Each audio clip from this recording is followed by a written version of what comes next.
selama Anda bertahan, semua bisa umroh Bapak Ibu. Amin ya Rabbal alamin ya Allah. Cukup Bapak Ibu. Nanti Bapak Ibu akan tahu apakah kata-kata saya nanti 3, 5, 10 tahun ke depan terbukti atau tidak. Mantap. Karena umroh itu berapa paket umroh yang paling mahal? Berapa? 30 mahal banget Pak. Umroh 25 cukup. Oh 30 juta ya. Berarti berapa paket? Saya sampai bingung karena nggak punya paket Bapak Ibu. 20 paket ya. 20 paket insya Allah sudah umroh. Jadi ketika 3 tahun yang lalu pertama kita acara seperti ini di Sunan, saya pernah bilang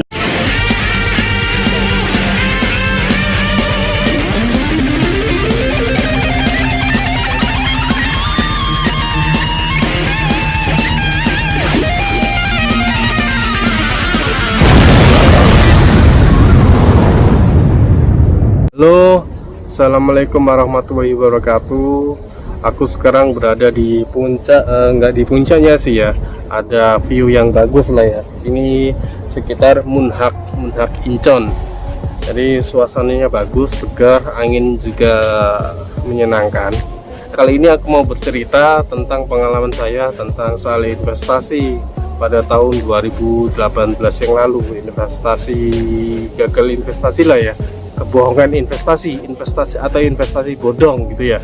2018 yang lalu ini aku kehilangan sekitar 37.500.000 rupiah. Jadi awalnya ceritanya ini aku lagi kontak-kontakan sama temenku nih, udah lama nggak ketemu gitu ya. Akhirnya jumpa di medsos, kan udah 10 tahun yang lalu ya nggak jumpa. Akhirnya jumpa di medsos.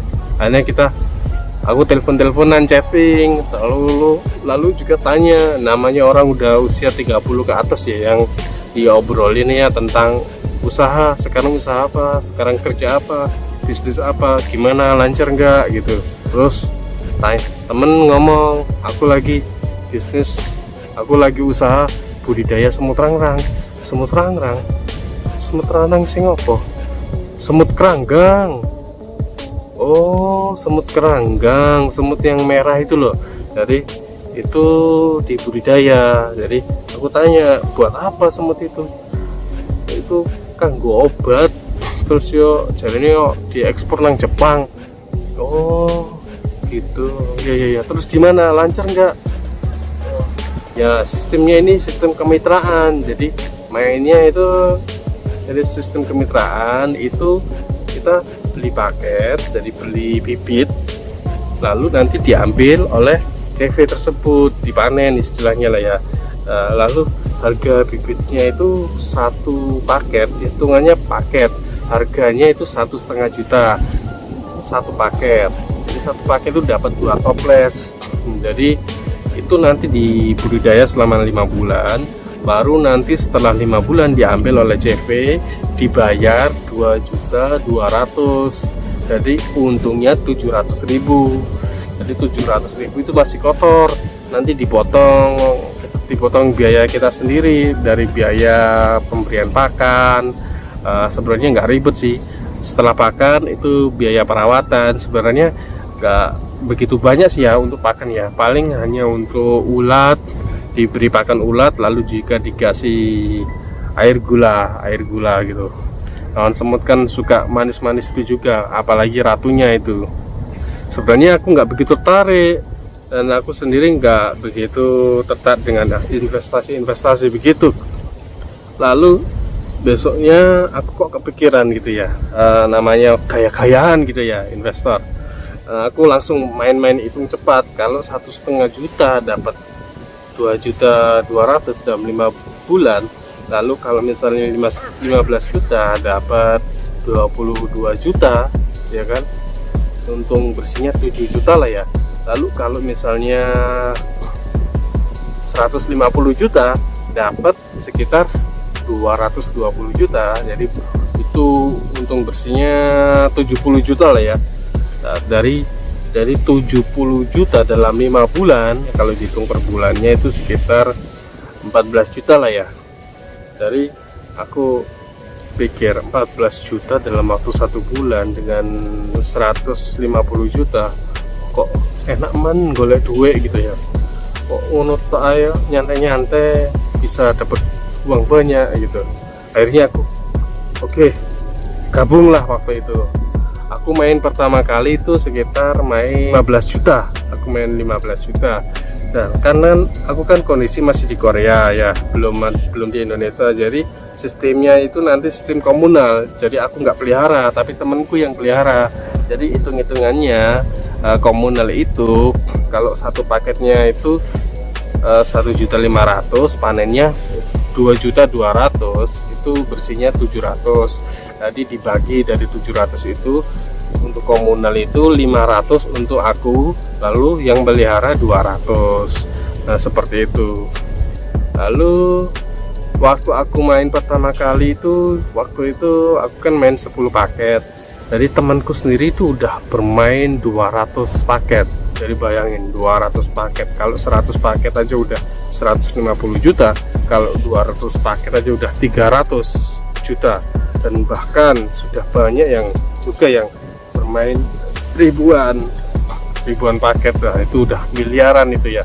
Lalu setelah beberapa bulan aku kok kepikiran pengen nambah lagi jumlah paket, tapi aku masih bisa nahan. Istri juga bilang gak usah dulu, tahan dulu, itu biar balik aja dulu, biar panen dulu, balik dulu, baru mungkin bisa nambah lagi. Oh iyalah, gitu aja lah. Akhirnya setelah 5 bulan ternyata panen, dapat uang juga cair. Akhirnya langsung transfer 20 juta ya kan. Aku kan waktu itu 10 paket 15 juta, jadi panennya 20 juta, 22 juta, 2 juta untuk yang budidaya temanku itu, lalu 20 juta untuk aku, jadi untung bersihnya 5 juta gitu. Ternyata memang benar-benar panen. Lalu aku mikirnya enak banget gitu, kok nyantai-nyantai aja udah dapat uang, kok diem-diem baik gitu dapat duit gitu, kok enak banget cari duit gitu. Akhirnya aku kepikiran untuk lanjut lagi main. Nah waktu itu aku main lagi sekitar 37.500.000 aku buat segitu karena aku udah hitung nanti aku panennya dapat 50 juta ya kan ya. Nah waktu aku main perasaan sih agak was-was ya, karena kan uang segitu ya 37.500.000, agak was-was. Ternyata sebelum panen, sebelum 1 bulan sebelum panen dari semutku itu, ternyata MSB ditutup. Waktu itu di bulan 5 MSB ditutup dan tidak menerima paketan lagi. Nah yang nggak aku suka dari pihak ownernya itu sendiri bilang seperti ini, jadi MSB akan tutup kuota. Maksudnya pihak owner gembar-gembor MSB akan tutup kuota. Jadi seandainya kita invest sekitar 200 atau 100 paket ya kali waktu itu 100 paket, jadi untuk kedepannya nggak bisa nambah paket lagi, nggak bisa 150 paket, 101 paket, bahkan itu pun nggak bisa. Jadi langsung orang-orang kan inisiatif ya, pengen nambah jumlah paket mereka ya. Dan waktu itu ya, jadi orang langsung bondong-bondong untuk menambah jumlah paketnya, tingkatkan lagi, dan ditambah lagi ownernya juga gembar-gembor tentang pengaman berlapis kepada mitra-mitra. Jadi mitra-mitra itu nggak usah khawatir soal uangnya itu, soal investnya itu. Jadi nggak usah khawatir karena dia sendiri gembar-gembor ada pengaman berlapis dari usaha ini, dari usaha ini, dari usaha ini gitu. Jadi pihak ownernya itu gembar-gembor tentang pengaman berlapis, bahkan berlapis-lapis. Ada videonya juga kok. Berlapis Bapak Ibu. Jadi jujur saja, kalau ngangkrang ini hanya dibayar hasil ngangkrang 3 bulan sudah stop Bapak Ibu. 3 bulan dari kita mulai sudah stop. Karena apa? Karena sampai sekarang ini belum pernah Bapak Ibu melihat hasil ngangkrang seperti apa. Benar kan? Saya pastikan pada saatnya nanti kita sampai di produk, tetapi saya sama-sama jalan, maka yang akan terjadi kemitraan ini juga stop. Kalau produk mohon maaf kita wujudkan, kemudian kemitraan tidak bisa lanjut, yang untung hanya saya. Berarti saya membuang Bapak Ibu, atau menggunakan pada saat saya butuhkan, tapi membuang pada saat saya sudah sampai tujuan. Produk itu nanti adalah ketika kita sudah aman di batas kuota, baru produk saya munculkan Bapak Ibu. Karena apa? Karena kemitraan tetap lanjut sampai kapanpun sesuai kemauan kita, tetapi produk sudah bisa kita wujudkan. Jadi kekuatan MSB Bapak Ibu, mengapa kita bisa bertahan bertahun-tahun dan insya Allah jangka panjang? Karena sejak awal saya sudah siapkan pengaman berlapis, bahkan berlapis-lapis Bapak Ibu. Kalau Bapak Ibu mau tahu, kalau Bapak Ibu mau tahu, yang pertama trading tadi Bapak Ibu. Jadi ketika orang masih ikut sehari itu 2 paket, 3 paket, 4 paket itu saya ngirim ke Caruban Bapak Ibu. Saat itu saya sudah punya pengaman, sehingga walaupun produk inti dari Ngangkrang itu belum bisa diwujudkan, seluruh panen itu bisa kami bayar, bisa kami panen. Karena apa? Karena kami punya uang. Karena uang sudah kita siapkan, uang sudah kita, mohon maaf, di deposit kita sudah ada. Bukan seperti pemahaman banyak orang, sing bayar panen ikut duit wong sing tuku paket. Itu sudah, mohon maaf, nggak bisa bertahan sampai sekarang. Kalau Bapak Ibu mau tahu, sedikit saya infokan. Akhir Juli sampai November kemarin Bapak Ibu, kami mengalami kelangkaan toples, sehingga sampai sekarang tumpukan orang mau pesen itu saya cek lebih dari 600 mobil, lebih dari 600 armada. Ngitungnya bukan paket malih tapi armada. Juli sampai Oktober kemarin Bapak Ibu, kalau dihitung uang masuk keluar minus lebih dari 300 miliar. Bayangkan, minus lebih dari 300 miliar. Kalau MSB manajemennya itu mohon maaf sama seperti perkiraan orang, ya sudah bubar. Karena apa? Karena saat itu sehari kita hanya bisa ngirim 8 mobil, padahal transfer panen tetap 5 miliar. Mulai ya Juli Agustus itu transfer panen sudah 5 miliar sehari mulai. Kemudian bulan ini Desember ini 1 hari sudah 6 miliar transfer panen. Dan ternyata kenyataannya nyungsep. Jadi yang dibilang pengaman berlapis, bahkan berlapis-lapis, itu ternyata bocor, hangus, hancur gitu lah, nyungsep lah ya. Bisa saja dari slogan MSB sendiri itu kan bilang MSB semakin menanjak tiada puncak, semakin menanjak tiada puncak. Dari situ kan orang namanya gunung sendiri kan ada puncaknya. Ini MSB kok kembar-kembar semakin menanjak tiada puncak. Jadi itu menjadi doa sendiri ya. Jadi nggak ada puncak, bahkan gunung aja udah punya puncak. Makanya nyungsep, nggak ada puncaknya soalnya, nyungsep yang ada. Dan ternyata teman-teman, dari budidaya semut itu ternyata yang dibilang dijadikan obat, lalu dijadikan tepung, ada juga yang bilang dijadikan tepung lalu diekspor ke Jepang, itu ternyata itu bohong dan ternyata nggak bisa dibuktikan. Ya, dari kawan-kawan sendiri ternyata itu dihancurkan, dimusnahkan semut-semut itu. Jadi ini sepertinya sudah niat buruk, niat tidak baik dari awal, sudah disengaja berbohong. Jadi ini kan seperti kebohongan terselubung gitu loh. Dan tahu nggak, uang mitra yang miliaran itu dikemanakan? Dan ternyata pihaknya itu, pihak ownernya itu Pak Sugiono itulah, namanya agak botak orangnya, itu ternyata uang dari mitra itu dipakai untuk bermain cryptocurrency atau Bitcoin. Ternyata dipakai main cryptocurrency kawan-kawan. Nah itu sebelum corona, waktu itu 2019 ya, itu menyatakan seperti itu. Nah di waktu itu kan harga cryptocurrency Bitcoin itu kan hancur ya. Ditambah lagi saat ini pandemi, maka makin hancur berkeping-keping harga Bitcoin tersebut. Dan entahlah sampai sekarang uangnya masih belum balik. Jadi katanya bulan Agustus ini akan pelunasan untuk tahap 1 itu dibayar, tapi entah benar nggak, kita lihat nanti. Lumayan loh guys, 37.500.000 itu uang.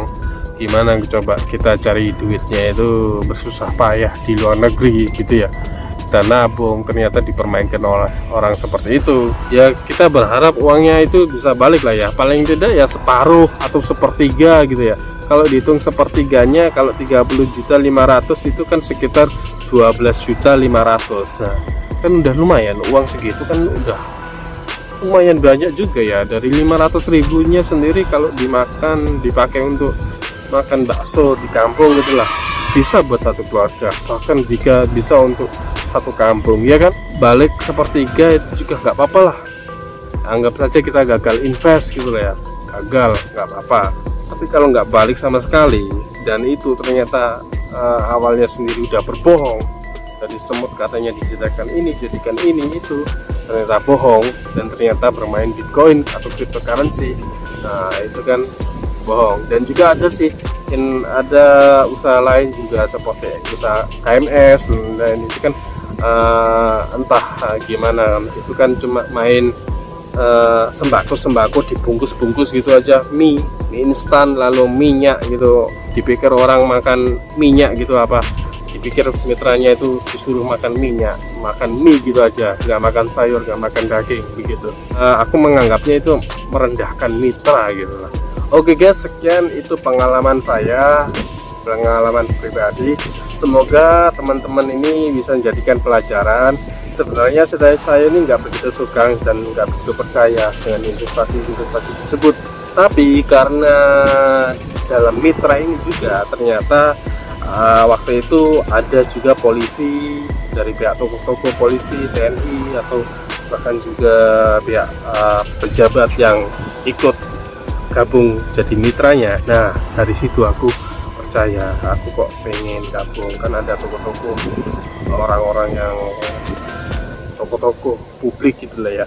Nah di situ aku jadi tertarik, dan aku percaya itu sebagai pelajaran ya. Walaupun ada seorang tokoh-tokoh yang masuk dalam sebuah investasi seperti itu bukan jaminan. Jadi hati-hati guys, kalau kita udah hati-hati dengan iming-iming dan mendatangkan tokoh-tokoh hebat seperti itu, kita harus hati-hati juga. Dan ini dengan teman saya yang gabung di MSB itu juga saya tetap berhubungan baik ya, saya tetap kontak-kontakan gitu. Apalagi aku pernah nginep di rumahnya, pernah makan di rumahnya, bahkan itu aku pernah dijemput di bandara, itu di Bandara Juanda itu aku pernah dijemput. Dan itu teman baik saya juga, teman bagus lah. Jadi walaupun terkait dengan ruwet-ruwetnya MSB seperti itu, saya tetap menganggap teman saya itu tetap teman baik, tetap berhubungan baik lah ya. Oke, sekian, terima kasih. Kalau kalian suka dengan video ini, tolong like, lalu komen, lalu subscribe. Dan kalau ada kisah-kisah tentang penipuan investasi bodong lah ya, investasi bodong seperti ini, kalian bisa komen di bawah ya teman ya. Oke, sekian, semoga bisa menjadi pelajaran dan tetap semangat, sehat selalu ya teman-teman ya. Oke, wassalamualaikum warahmatullahi wabarakatuh.